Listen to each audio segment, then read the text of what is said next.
Good morning, good afternoon, good evening, and good following morning. This is AMA number 49, February 25th, 2001, and it is Erev Purim. So lots of stuff going on. 49 was a number I loved when I was a kid because it was the number of Ron Guidry, a great baseball player for the New York Yankees, who in 1978 went 25-3 with a 174 ERA. Certain things I can't remember, like what I did this morning or anybody's name that I've ever met, but I will always remember Ron Guidry and his fantastic season in 1978. It's fascinating the way certain things are just imprinted on your mind, I think, from when you were a kid. Maybe you just cared about stuff more when you were a kid than you do as an adult. I don't know. I think that's quite possible.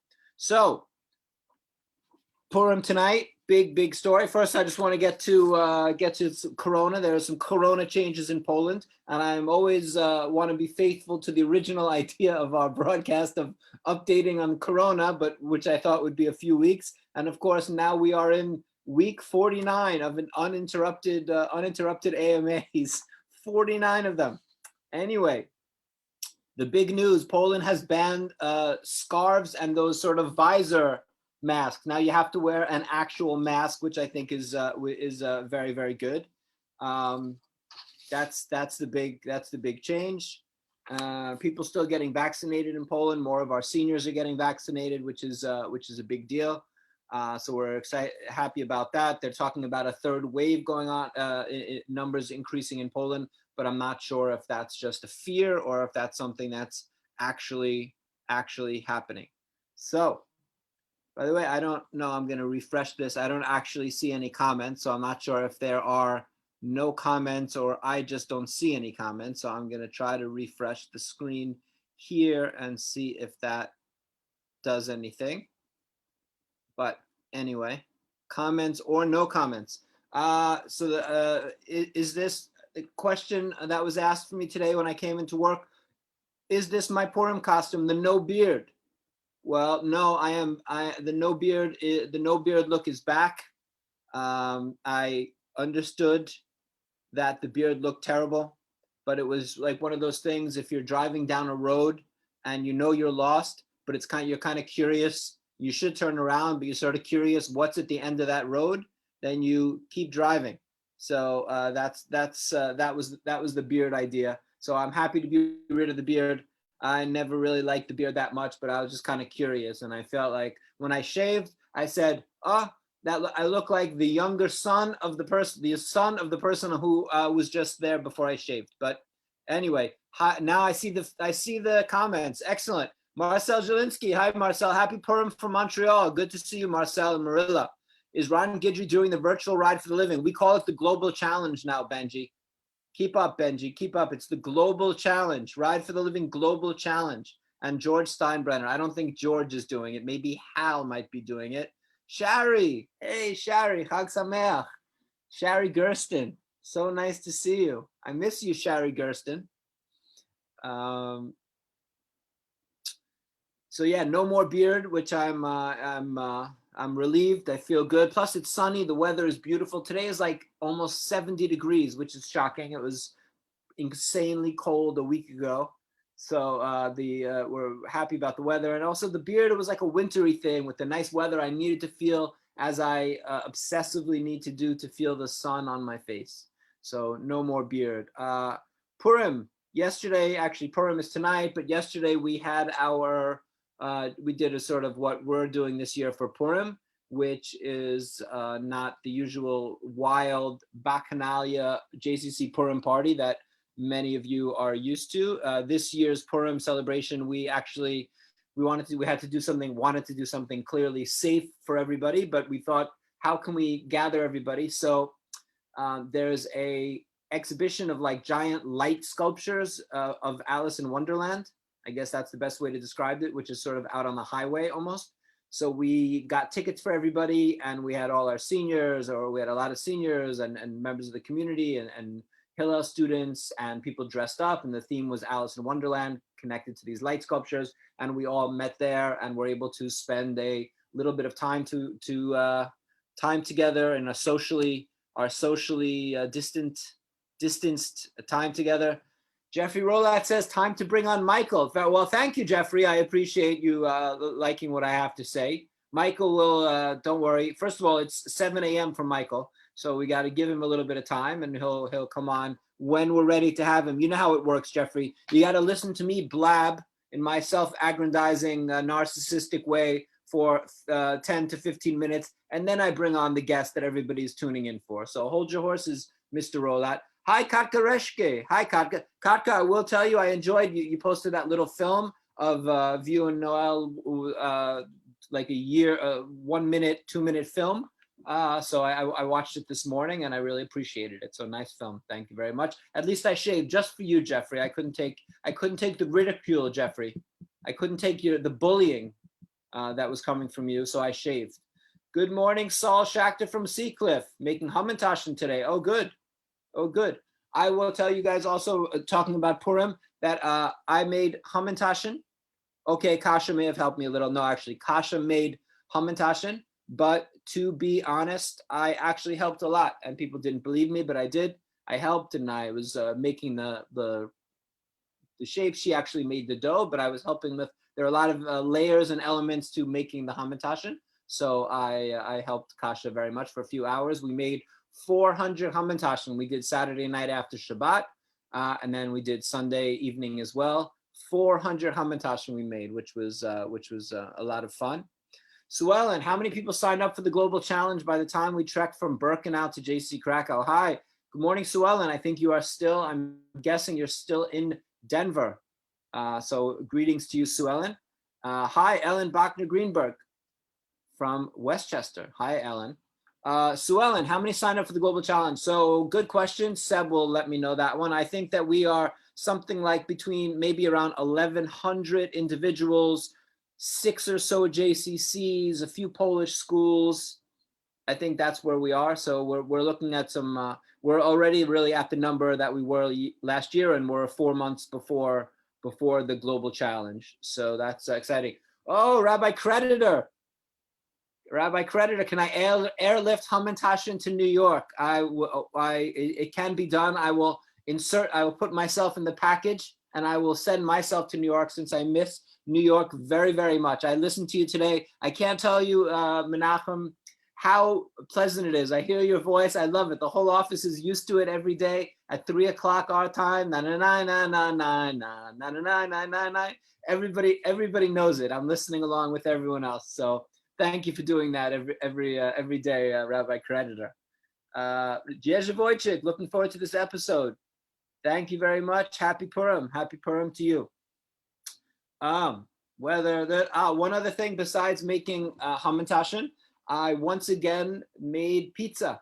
So as I told you on a previous episode, as many of you know, I got for my birthday, which was a big birthday, it was 51. I thought 50. That was last year. I got an unikaru, which is a very special little pizza oven that you use wood. In this model, you can use wood or coal. There's some you can actually get a gas add-on, but you can make real Neapolitan pizza. It gets up to like 400, so that's it gets up to like 900 degrees Fahrenheit, and you can make some very, very good pizza. So I bought all the 00 flour from Naples and the San Marzano tomatoes and last time I made it, they were okay, but it was the first time and it's a little bit complicated, and it was in the snow, so running inside, running outside. But yesterday the weather's been, as I said, the weather was nice, so we had the door open and Kasha was sort of getting the pizzas ready inside and I was putting them in the oven, and we made what I think are some really pretty good pizzas.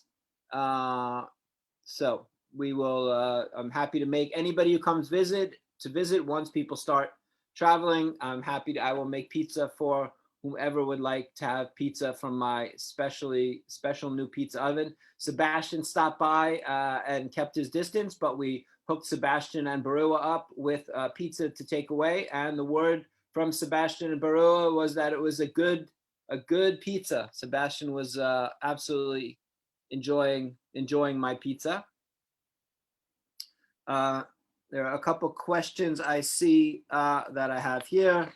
How did Seb like my pizza? I answered that one. Did I actually help Kasha with the hamantaschen? I did. Nice weather in Poland, 20 below. No, I tell you what, Ellen, the weather in Poland is very similar to New York. And, you know, when I got here 20 years ago, I feel like the weather was much worse. In the same way that when I was a kid growing up in New York, we had much more brutal, difficult winters than we have these days. And the same in Poland. In the 20 years that I've been here, the weather has absolutely changed. And the winters aren't that bad. I would say the summers don't get exactly as hot as New York City, but the winters are very, very similar. And what was really crazy was 3 years ago, I remember it clearly, I think it was 2017, that the winter in Poland, we had less snow than they had in Jerusalem that year. So the weather has absolutely changed. This catastrophic climate change, which we mistakenly called global warming, which has now given fuel to the climate change deniers, given them fuel for years and years, because every time it's a cold day, they say, oh, cold, it's colder today. There was more snow today than last year. So there's no such thing as global warming. Well, it never should have been called global warming. It's, of course, catastrophic, monumental climate change, and it's very real. And we see it. I'm not going to get into the whole science of it, but there you go. Just waiting for Michael Berenbaum. Sebastian will just give him a call to make sure that we are all on the same page, and we will see about that. I'm very eager to bring him on the call. The other question was, Michael, special announcement today. I will wait to announce. There is a special announcement, but I am going to wait a little bit for the special announcement because I wanted to announce it. I want to announce it with Michael Berenbaum. So that's what we have. And a very important question I see, as I've spoken about hamantaschen and pizza hamantaschen, can they be a thing? So we had a little discussion in the office today. Can pizza hamantaschen be a thing? I personally feel that they can't be a thing because the hamantaschen dough is like a cookie dough. How can you have a pizza inside a cookie? Seemed very strange to me, although I am always up for pizza in any sense. But then they explained to me that we were really talking more about like a calzone type pizza, which in that case would be, I think, reasonable. So I think that is possible. Tell us about Michael. Sue Ellen says, tell us about Michael while you wait for him. I will tell you about Michael. Michael Berenbaum he's a remarkable man. He is a professor, he's a rabbi, he's a writer, he's a filmmaker, and he is really one of the preeminent experts today in the world on the Holocaust. He was the project manager for the U.S. Holocaust Museum in Washington, D.C. He has a consulting firm now with Eddie Jacobs, who's also a wonderful guy. So Berenbaum Jacobs is responsible for most of the Holocaust museums, I would say, that are being built these days in the world. So when they're doing a museum or exhibition or memorials, educational centers generally related to the Holocaust and genocide, then that's his firm setting them up. Many people have seen the traveling Auschwitz exhibition that was in the Museum of Jewish Heritage. Of course, Michael was very involved in that. He also does some interesting things with film. He's worked on many films related to the Holocaust. I think he has an Emmy and was a part of Oscar films that won an Oscar. But also he does something which is not exactly that Holocaust related, which is that he consults on films in Hollywood that have like strong Jewish content. So for example, is to make sure that somebody's putting on, if there's a film and you have somebody who's putting on tefillin, let's say, then you need to make sure that the person knows how to put on tefillin. Maybe the actor knows, maybe they don't know. So Michael Berenbaum is very often the person who's dealing, I guess, with issues related. I guess the term maybe is continuity. but just these issues to make sure that if they're wearing a kippah, somebody who's very, very Orthodox isn't wearing a kippah with Bart Simpson on it, or some little kid who's not so Orthodox isn't wearing a kippah with a black kippah like that. So that so he's just very, very involved in many, many things. I met him for the first time in Krakow a few years ago. I think one of my favorite aspects of living in Krakow, to me, really one of the best aspects of living in Krakow. I mean, it's a beautiful city, and people here are great, and work and all that. But one of my favorite aspects of living in Krakow is being able to meet all the people that come through. And certainly from a Jewish perspective, in the Jewish world, because Krakow has this importance of being next to Auschwitz, so many people pass through Krakow. So Krakow is a city, I think, that most people that are very involved Jewishly at a certain point will pass through. So I get to meet a lot of people. So in any event, that's how I got to meet Michael Berenbaum a few years ago, and we have stayed in very, very good touch. He actually said a blessing at my wedding with Kasha, which was a great honor for me to have him doing that. And he's just, besides like just the smartest, guy who's done all these amazing things, he is just a lovely human being. Benji, if I need to fill time, yeah, Benji Lovett, performer, telling me how to fill time. We would love to hear you sing some Purim songs or my favorite Wham tune. Yeah, sing some Purim songs. What are the Purim songs? My favorite Wham tune, that would probably be Wake Me Up Before You Go Go. I don't know if I'm going to sing it right now. I think I'd rather talk about Michael Berenbaum, or if anybody has any other topics that they would like to talk about. I will talk about just that last night. It was really so meaningful to be able to see the Holocaust survivors, to see our survivors out there that we haven't seen, some of these people in almost a year, and to see them outside, and everybody with masks, of course, and taking all the necessary precautions. But it was pretty wonderful seeing those people, and they were so grateful. I think really people miss each other so much in our community, I guess in any community, but in a small community like ours, I don't know, maybe in some way we feel it just, or it's the same everywhere. Not to always say how Krakow is so unique, but Benji, you're making me laugh. Krakow Whisper. I'm never gonna dance again. Guilty feeling I got no rhythm. There you go. That's about all you're gonna get. That's about all you're gonna get from me. I'm just gonna try Michael. Hope he's not having some technical difficulties there in California.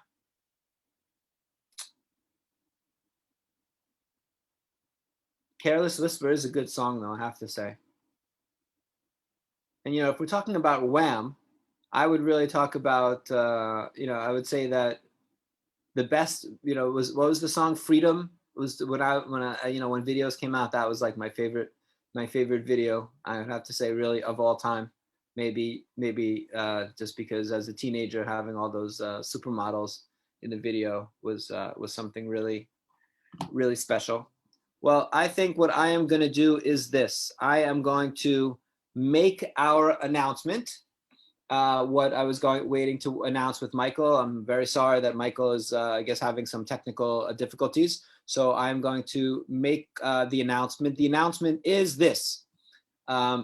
We were sitting around for a while with Sebastian, a few weeks ago, really, talking about our survivors and what we're trying to do for them, and just how isolated they are, and really also thinking about last year, the ceremony for the 75th anniversary of the liberation of Auschwitz, January 27th last year, when so many dignitaries and heads of state and people came to Krakow, and there were over 100 Auschwitz survivors that the Auschwitz-Birkenau Memorial Foundation brought to Krakow It was amazing. I had the opportunity to be the co-MC of the evening. We did a huge dinner for them in the place that we usually do the Ride for the Living dinner. So we had, I don't know, 500, 600, 700 people in there, and it was an incredible honor. And really, Sebastian and I were thinking about that, and that what a special thing it was to do, to sort of honor the survivors on that day in that way. And then really just thinking about it, and Seb said, well, what about just a day for survivors? In other words, a day, do something like that every year, a day for Holocaust survivors. And I was like, oh, yeah, that's a great idea, but I'm sure that there is something like that, thinking like anytime you hear really such a great idea, you assume that it's been thought of. You know, there's nothing, Shakespeare said there's nothing new under the sun, but it turns out that there is no such day as a day for Holocaust survivors. I think the closest thing there is that for the last 4 years, the Claims Conference has been doing a night for Holocaust survivors, which is a beautiful event during Hanukkah, the third night, usually, or the fourth night of Hanukkah, which is an international event. But we wanted to do a whole day for Holocaust survivors. So the first thing I did when we talked about this idea, besides looking it up and seeing that there was no day, we didn't somehow miss something, that there is Yom HaShoah every year, of course, the day for Jews, let's say, and there is the International Day of Holocaust, International Day of Holocaust Remembrance on January 27th, which is the liberation of Auschwitz. But there's no day specifically for survivors. And don't the survivors, especially in their dwindling numbers, they're getting older.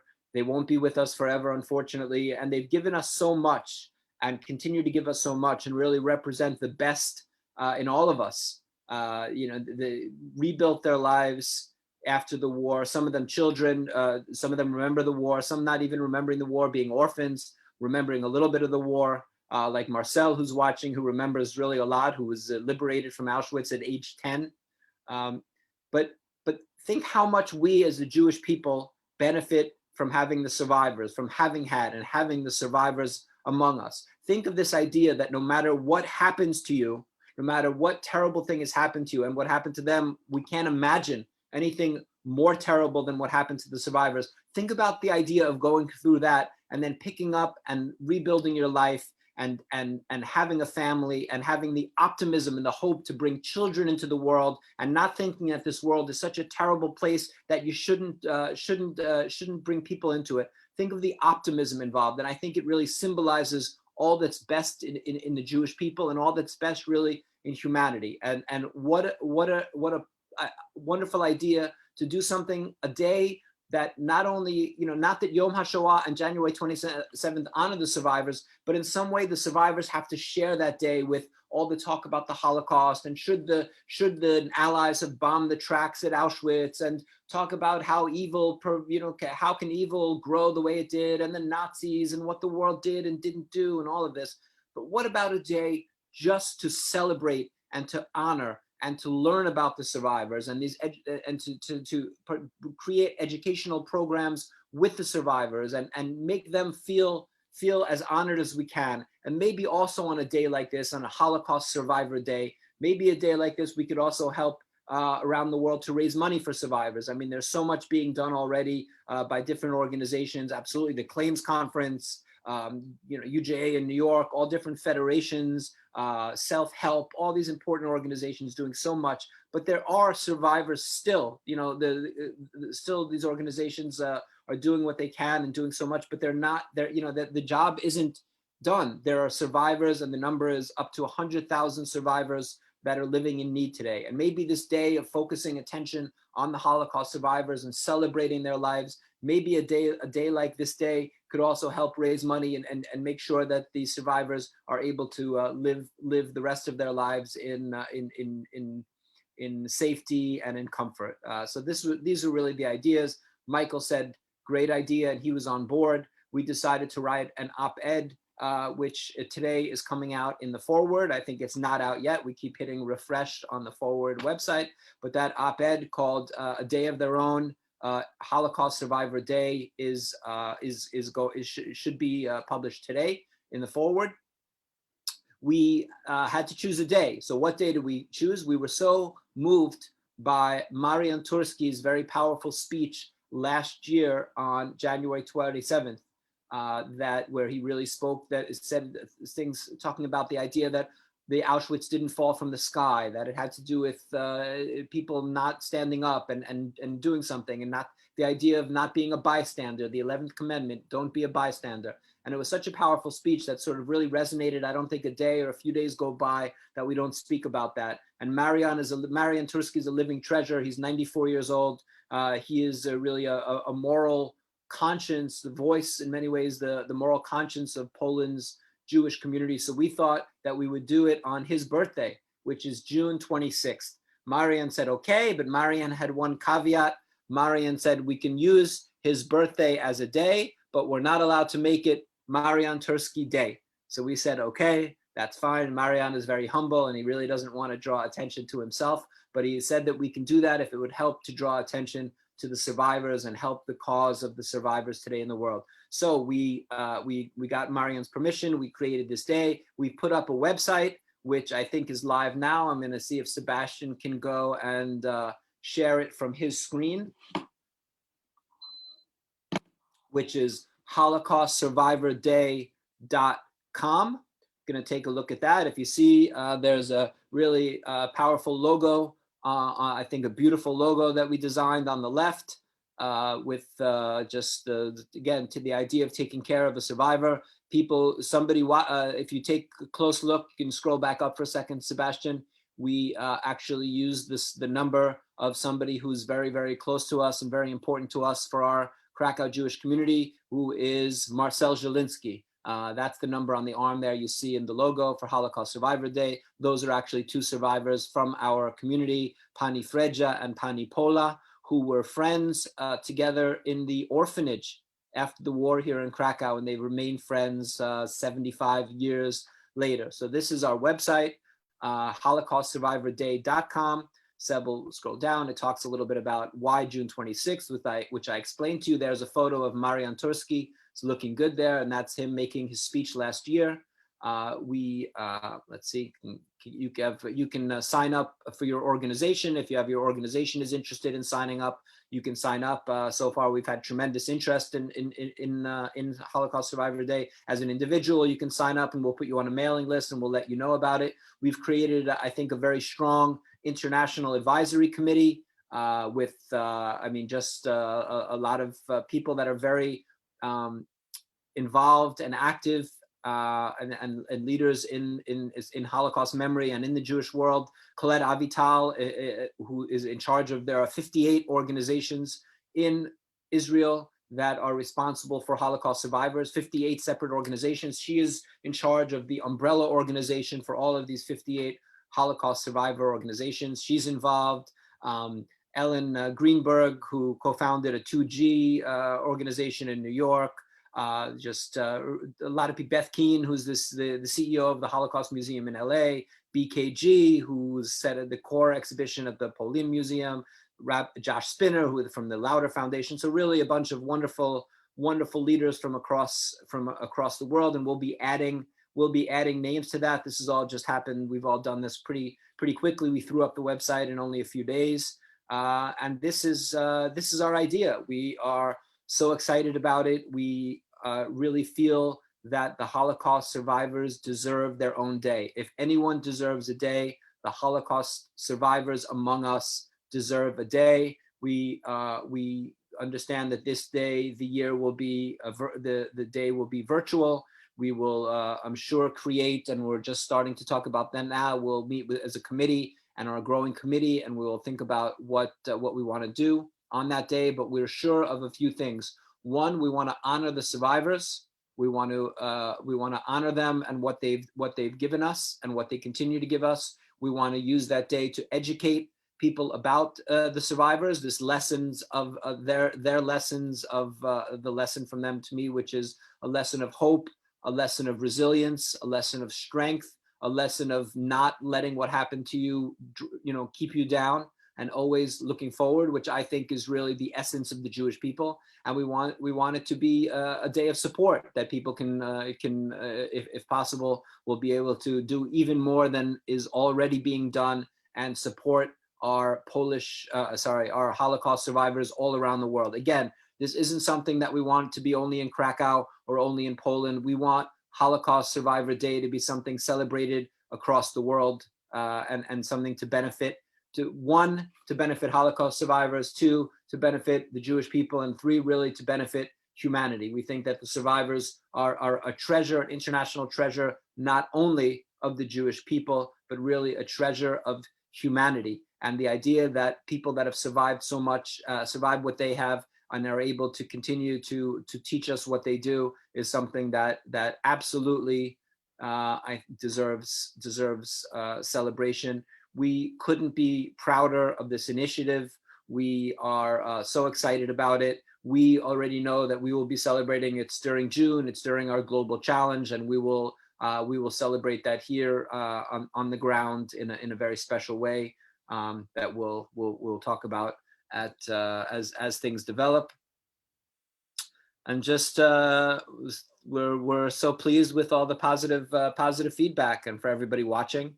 And I'm sorry that Michael wasn't able to join us today. I promise, absolutely promise you, that I will bring Michael Berenbaum back, and we will have a talk with him very, very soon. I have lots of good questions for him that, I mean, I know him pretty well, and we spent a lot of time together, but I have a million questions for him that I want to know. He's one of those people. I'm lucky enough in my life that I know, you say he who is rich is who has a lot of friends. And I don't know only about a lot of friends, but I have some friends that are so knowledgeable, and I learn a lot from them. And really up there, very high on that list, is Michael Berenbaum, and I'm going to have him here soon. So the link is up. We're going live. Please look. We'll send out a link today. Once the link is up, we'll send out an email to our whole mailing list, which is this point about 10,000 people are going to get that email. So please read the article in the forward. I thought also one thing I don't think I mentioned is that the forward liked our idea so much that they actually are putting in they're publishing an accompanying article as well. So our op-ed will be published, and then writer for the forward, a great guy named Stuart Ain, has interviewed a lot of people. He spoke to Ronald Lauder, and he spoke to Colette Avital, and he spoke to a bunch of people in the Jewish world about this idea of Holocaust Survivor Day, and he's written an article about it. So to me, it's a good sign if you write an op-ed, and at the same time the op-ed comes out, the newspaper who's publishing your op-ed also writes an article about the idea in the op-ed. So I'm very, very excited about that. So please join us, help us celebrate the lives of these heroes. Somebody was saying one other thing interesting, which is they had a concern. They said, oh, but not all the Holocaust survivors are such great people, calling them heroes, the word hero. And I agree, it's complicated. The word hero today is certainly overused. We live in a world where every kid gets a trophy for everything in camp, and no one makes the team, everyone makes the team. And it's a world where we want to only celebrate things in some way and not be critical. And I think if we lose this critical aspect, it's something dangerous for us, because we need to understand what's bad if we want to understand what's good. But I think even and somebody told me, said, listen, there are Holocaust survivors that are nice people, and there are some that are really just not great people. And I said, it's true. But if you think about it, that's not the point. At the end of the day, even the Holocaust survivors that are not such wonderful people, and like any group, anytime you group people, you have better people and worse people in it. But all of them, or almost all of them, did something that I think is worth celebrating, which is pick up their lives after the trauma of the Holocaust and move forward. And I think, to me, that's the key. Picking up your life, not letting it hold you down, and move forward no matter what happens to you. So this is my answer to that question or critique, which I thought was legitimate, but that was my answer, which I thought also made sense. So I'm gonna stay with that one. And with that, I promise you I will have Michael Berenbaum back soon. Thank you so much for joining us today. Please join us, and let's make sure that the Holocaust survivors across the world are celebrated, are honored, and that the world can learn the lessons from them on Holocaust Survivor Day, June 26th, 2021. Chag Sameach to everybody. Happy Purim. Stay safe, stay healthy, and I will see you next week. Are honored, and that the world can learn the lessons from them on Holocaust Survivor Day, Chag Sameach.